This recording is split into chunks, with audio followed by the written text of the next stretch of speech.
Les gars, l'été est chaud bouillant. Dans cette vidéo, on va voir pourquoi les cryptos se sont littéralement effondrés lundi dernier. On va analyser la situation pour savoir s'il y a lieu de s'inquiéter. En début de semaine, le Bitcoin est passé sous la barre des 55 000 $. Le Bitcoin avait perdu 10% de sa valeur pendant les échanges du week-end pour se retrouver juste en dessous des 55 000 $.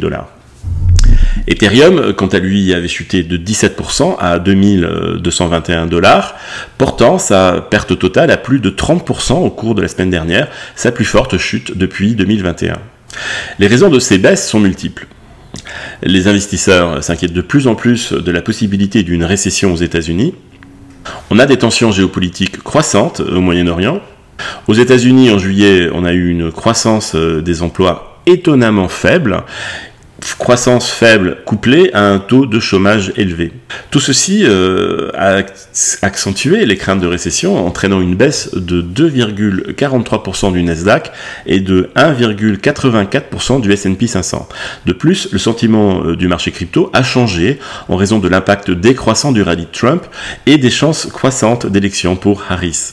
Enfin, le marché des crypto-monnaies est également confronté à de potentielles ventes de Bitcoin par les gouvernements et à la possibilité d'un surplus d'approvisionnement provenant de cryptos retournés aux créanciers dans les cas de faillite de plateformes d'échange. C'est dans ce contexte chahuté que la société de courtage Bernstein a publié un rapport lundi dernier. Dans ce rapport envoyé à leurs clients, la société a déclaré « Ce n'est pas la faute de Bitcoin cette fois-ci ». Ils ont aussi dit « Nous ne voyons aucun point négatif supplémentaire pour les cryptos ici ». Si les réductions de taux et la liquidité monétaire sont la réponse habituelle aux craintes de récession aux États-Unis, nous attendons à ce que les actifs tangibles, tels que le Bitcoin, se réévaluent à la hausse. Ils ont également rappelé à leurs clients que le Bitcoin est de l'or numérique. Historiquement, le Bitcoin et les cryptos ont montré une forte corrélation avec les actions. Ils ont donc naturellement été entraînés dans la vente frénétique d'actions de ce début de semaine. Cette corrélation peut sembler irrationnelle pour beaucoup, étant donné que le Bitcoin est considéré par de nombreux investisseurs comme un actif sans risque, comme l'or en fait. Les analystes de Bernstein ont aussi indiqué dans le rapport que la réaction initiale de Bitcoin en tant qu'actif sans risque n'est pas surprenante. Ils disent aussi que ça a souvent été le schéma pour le marché du Bitcoin, particulièrement car c'est le seul marché ouvert le week-end. Ils disent « Nous restons calmes ». En mars 2020, Bitcoin a chuté de plus de 9 000 $ à moins de 4 000 $ en une seule journée, les cryptos et les actions ayant plongé en raison des craintes autour de la pandémie émergente à l'époque du coronavirus. Cependant, les banques centrales du monde entier ont rapidement abaissé les taux d'intérêt pour amortir les marchés mondiaux, aidant ainsi le Bitcoin à augmenter de plus de 15 fois au cours des 12 mois suivants. De nombreux investisseurs voient des parallèles entre le jeudi noir de mars 2020 et ce qui s'est passé en début de semaine. Bernstein croit que Bitcoin restera un trend Trump au cours des prochains mois. La monnaie augmentant et diminuant en fonction des chances de victoire de Donald Trump à l'élection fédérale américaine. Au cours des dernières semaines, les chances de victoire de Trump se sont rapprochées de la parité, expliquant en partie la faiblesse des prix des crypto-monnaies. Bernstein dit dans son rapport « Nous nous attendons à ce que les marchés du Bitcoin et des cryptos restent dans une fourchette jusqu'aux élections américaines, réagissant à des catalyseurs tels que le débat présidentiel et le résultat final de l'élection. » Le fondateur de Cardano s'est également exprimé lundi dernier.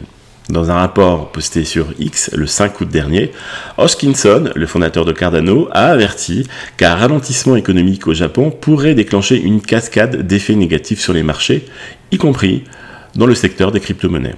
Le fondateur de Cardano a également souligné que bien que la volatilité du marché à court terme soit inévitable, les perspectives à long terme pour les crypto-monnaies restent positives, surtout pour celles dotées d'intégrité et d'utilité. Il prédit que seules les vraies crypto-monnaies survivront au crash du marché.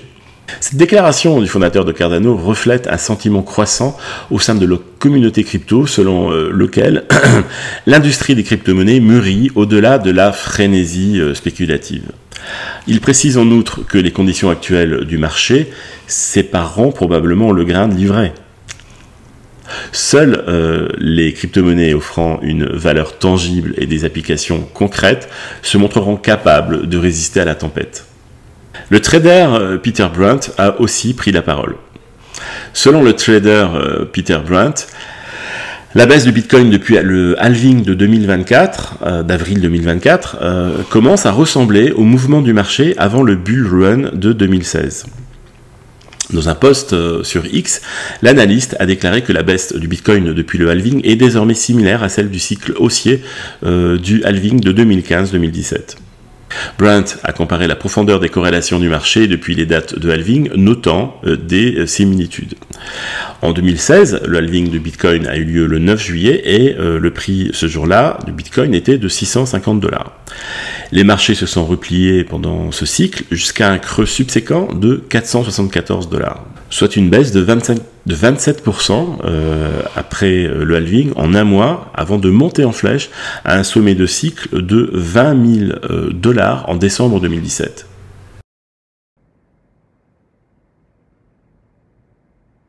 La domination du Bitcoin est un terme utilisé pour décrire la part de marché totale que le Bitcoin maintient par rapport aux autres crypto-monnaies.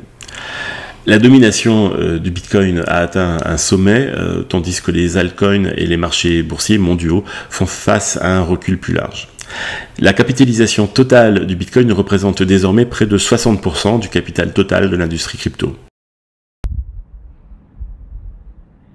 Les amis, je vais vous donner d'autres nouvelles du monde des crypto-monnaies. Je vais commencer par CleanSpark, la société de minage. La société de minage CleanSpark a publié son rapport mensuel de juillet 2024. Ce rapport révèle qu'elle n'a vendu que 2,54 bitcoins au cours du mois à un prix moyen d'environ 62 000 $. Le rapport mentionne que la société CleanSpark a miné 494 bitcoins en juillet, portant le total cumulé de l'année à 4108 bitcoins minés. Au total, la société de minage cotée en bourse a rapporté détenir 7082 bitcoins dans ses réserves au 31 juillet 2024. CleanSpark a également annoncé une expansion dans le Wyoming et le Tennessee. La société indique avoir sécurisé son premier site de minage dans le Wyoming et a conclu des accords d'approvisionnement en électricité pour fournir 75 MW d'électricité à l'installation. Dans le cadre d'un accord de fusion avec la société de minage GRIID, conclu plus tôt cette année, CleanSpark exploite une nouvelle installation dans le Tennessee avec 50 MW de puissance déjà disponible. CleanSpark a rapporté un taux de hachage opérationnel de fin de mois de 21,2 exahash par seconde et un objectif d'atteindre 32 exahash par seconde d'ici la fin de l'année. Le faible volume de vente de Bitcoin de CleanSpark reflète une tendance plus large dans le secteur de minage. Les réserves des mineurs, c'est-à-dire la quantité de Bitcoin détenue par les mineurs, sont en constante baisse depuis 2021 et sont actuellement à des niveaux historiquement bas, ce qui suggère que la pression de vente du côté de l'offre a été minimisée pour le moment. Selon CryptoQuant, le flux des mineurs vers les plateformes d'échange, ça c'est une métrique qui suit le nombre de bitcoins envoyés aux plateformes d'échange par les mineurs. Cette métrique a atteint 13 729 bitcoins le 24 juillet, mais est resté relativement bas par rapport au flux vers les échanges des mineurs enregistrés entre janvier et avril 2024. Une augmentation spectaculaire de 50% des revenus des mineurs depuis le début de juillet et une augmentation concomitante du taux de hachage de bitcoin pendant cette période ont également contribué à la faible pression de vente pour le mois. En juin, la société de minage Mara, anciennement connue sous le nom de Marathon Digital Holdings, n'aurait vendu aucun de ses réserves de Bitcoin, une indication que la société conserve cet actif précieux dans l'anticipation d'une hausse future des prix.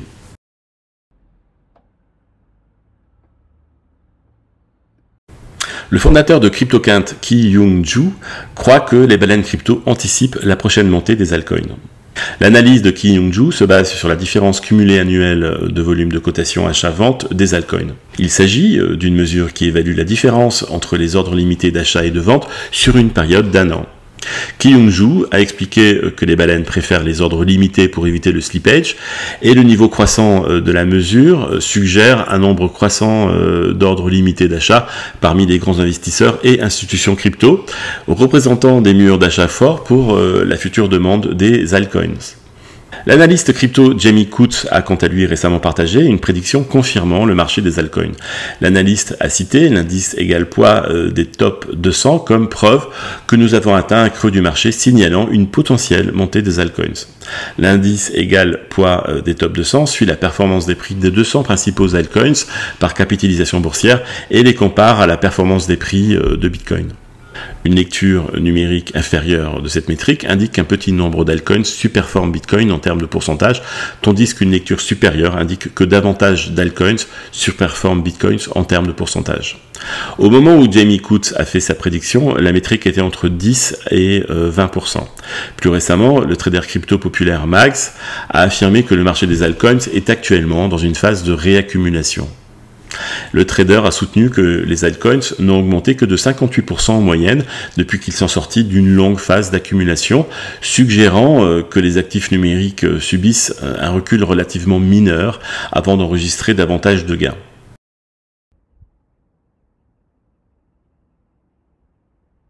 Pour finir cette vidéo, nous avons une bonne nouvelle qui nous est venue tout droit de Californie.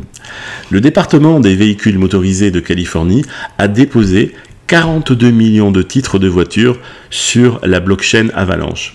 L'utilisation de la blockchain Avalanche permettra de détecter plus facilement les fraudes et simplifiera le processus de transfert de titres.